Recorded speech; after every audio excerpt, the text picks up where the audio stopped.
Well, finally I got around to this game. It's been 6 months since its release, and I have to make this video purely for the sake of principle. To shoot off this topic and forget about it like a bad dream. I want to talk about the Diamond. That managed to blow up Steam with an abundance of extremely positive reviews. Rave reviews from critics on Metacritic. Slogans in the style of Shadover, one of the scariest games I've ever played. A must-play experience and generally a contender for the game. Do you see these numbers? 95% of reviews are positive, 0 negative, 1 mixed. That is, none of the critics rated it badly. There was only one daredevil who gave it a mixed review. Okay, these are game juries. It's long been known that they live on another planet and listening to them is more expensive for you. Okay, but here's the situation among players. Total dominance of positive reviews. Everyone liked the game. And you know what the guy who didn't really like it wrote, that most likely the problem is. He's the one with the problem, not the game itself. That is, he doesn't blame the game directly, he says that apparently. His taste is so perverted that an obvious masterpiece for some reason didn't appeal to him. And you know, that's the feeling that everyone who realized that these numerous TikToks classifying mouthwashing as a masterpiece of the gaming industry actually lied to them? The question really involuntarily arises, maybe it's us? Maybe we've been so spoiled by the abundance of games that we just don't understand why mouthwashing is called a masterpiece? It can't be that all these positive reviews are wrong? And I thought exactly the same when I finished playing this game and went to read what players were writing about it. I was surprised how little people need to call the game a depressive psychedelic masterpiece and a game where the quality and direction are at an incredible level. And what can I say, people in reviews literally suck arguments out of their fingers. If they liked the game, the brisk pace of the narrative, the overall compactness of the story, well written, dialogues without water and stuffiness, good sound design, recognizable visual style. Well, the brisk pace of the narrative is probably about an hour of walking through meat tunnels. Rooms with eyes and endless ventilation. And the overall compactness of the story, I can't even understand what it is. Well-written ideologists, this is probably the developer's ability to twist a conflict out of nothing, during which Jimmy accuses the captain of being successful in life and Jimmy is a loser and a failure. So let's quarrel the crew. I'll go rape the nurse and send the ship to the nearest asteroid. So that we are all crushed into a pancake, well, and the recognizable visual style is generally a meme. This argument can be brought to any video game at all. Are they all great? No, of course not, or let's take another review, where the guy says that this game gives more emotions than all the projects in recent years. It seems like only indie developers can allow you to be creative in the process of making games these days. Which is sad, but better than nothing. That is, he says that such AAA projects as Atomic Heart, Resistance IV, Alan Wake 2, Baldur 3 and even Silent Hill 2, which is 10 times more a psychological horror, and which inspired the developers of Radamoika, brought him less emotions than this very Radamoika. Well, sorry, I don't know how to counter this. Yes, probably everyone does this to some extent, and where a person puts a twisted plot as an advantage in one game, in another game it will already be a disadvantage, but the problem is not even this. This, in the fact that people have simply forgotten how to understand which product can be called a masterpiece and which is not. Dozens of hour-long analyses of the plot of the game, walkthroughs, hidden theories and facts. And how many animations appeared on this game and arts, there are simply countless. By the way, cartoons are probably the best thing about this game. I definitely give it a like. But all sorts of conspiracy theories, thoughts that this game is something deeper. That the ship's crew are just participants in an experiment on Express, which organized all this mess, to study human behavior in extreme conditions. All this, it seems to me, is extremely far-fetched. If you remember, this game also has such a thing as mouthwash. It also appears as the main symbol of the game, but what does it mean? Why was it added to the game at all? Why did it become the calling card of this turkey? It is not clear, simply because of the fact that Swanty and the entire crew began to drink it. Or maybe it is a metaphor for the fact that this game is about some kind of purification that each crew member must go through to atone for their sins. Well, that sounds much better, right? And how much is plausibility? But this theory is sewn with white thread.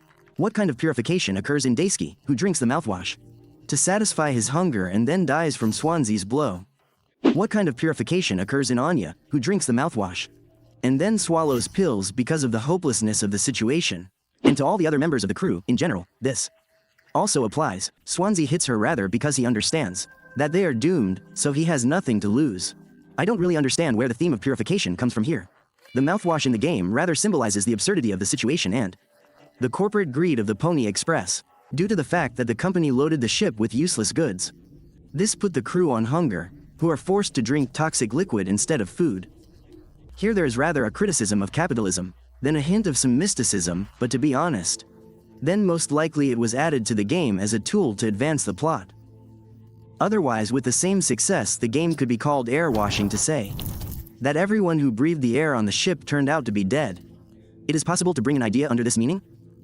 Why not? And there are just heaps of such things on the internet. And remember this moment where Jimmy feeds Curly his own leg. It would seem, well, a stupid moment, which was done simply for the shock effect. But no, even here he digs up some hidden meaning. It turns out that Curly, like Ouroboros, eats his tail.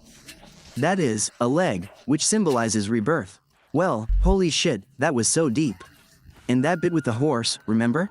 Do you have any ideas why they added that bit to the game? It's a stuffy, idiotic moment where you're forced to stand for half a minute until the invisible horse runs far enough away for you to keep running.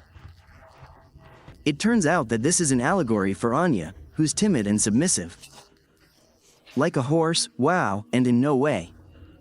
Is it an episode that was added to prevent people from refunding the game on Steam after playing it for more than 2 hours? The rest of the nonsense that's often written in reviews and analysis of this game is that Curly is a judge who watches the purification process with his remaining eye throughout the entire game.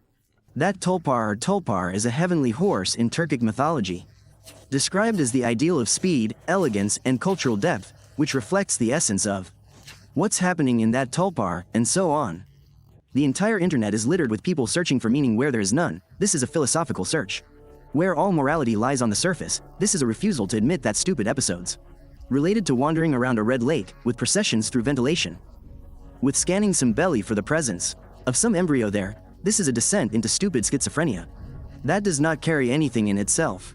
Mouthwashing is a game with an intentionally ambiguous plot, where much is left to interpretation. Elements such as hallucinations, flashbacks, and moral dilemmas push players to create complex theories.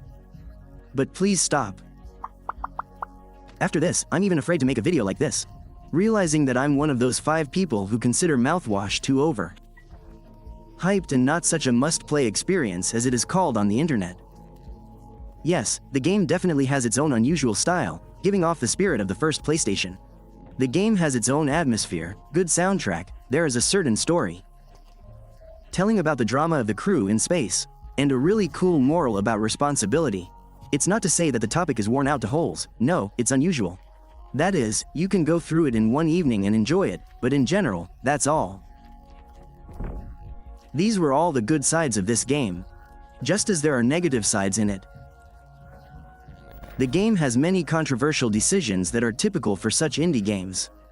For example, an ambiguous fragmentary style of narration, which throws players from the first day to the 5th, from the 5th to the 30th, from the 30th back to the 15th, and so on. You can say that this was done intentionally, to show how Jimmy rethinks his guilt.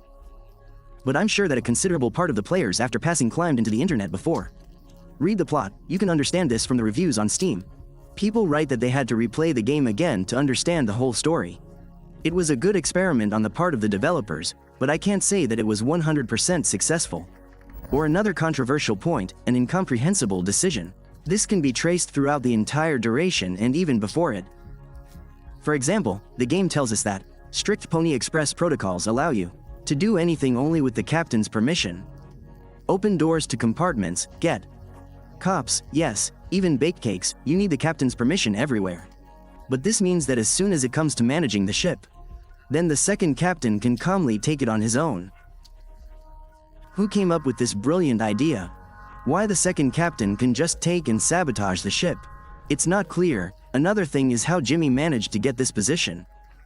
He is selfish, envious, and, as we later found out, prone to psychological problems. He is simply mentally ill. Actually, the question arises, was there any kind of check at all before taking office?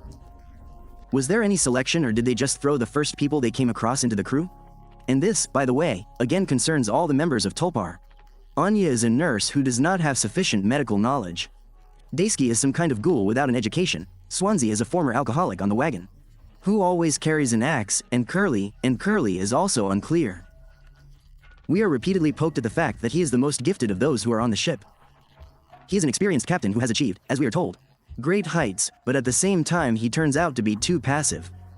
Why does he not notice that Jimmy is a toxic element, or that Anya is on the verge of a breakdown, or that he is always grumbling with a stench? In a real space mission, the captain is obliged to monitor the psychological state of the team, but Curly does not do this, for which he probably paid in the second part of the game. Yes, there are some psychological tests, but they seem to be for show, rather than really helping for something. Well, actually, the controversial point with the thoughtless stretching of the game time. All these gut-like corridors. All this surrealism, which is more annoying than it carries any message.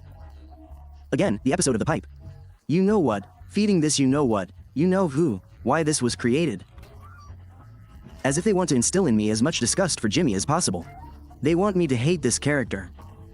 But then what is the further atonement in the form of saving Curly in a cryocapsule? You decide there, should I hate him or still forgive him? And yes, I heard a theory that Jimmy did it in order to avoid responsibility as much as possible, because if he saved himself, then he would have gotten into big trouble for all the crimes he committed.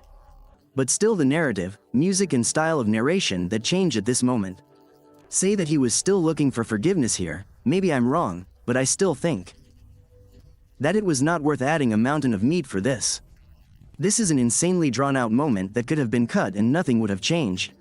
The meaning of the game would not have become worse from this. The narrative would not have changed. The only thing that would have changed in this case, this game would have been completed in 1.5 hours to 2 hours on average. Here I'm sorry, but the players did. How do we get revenue?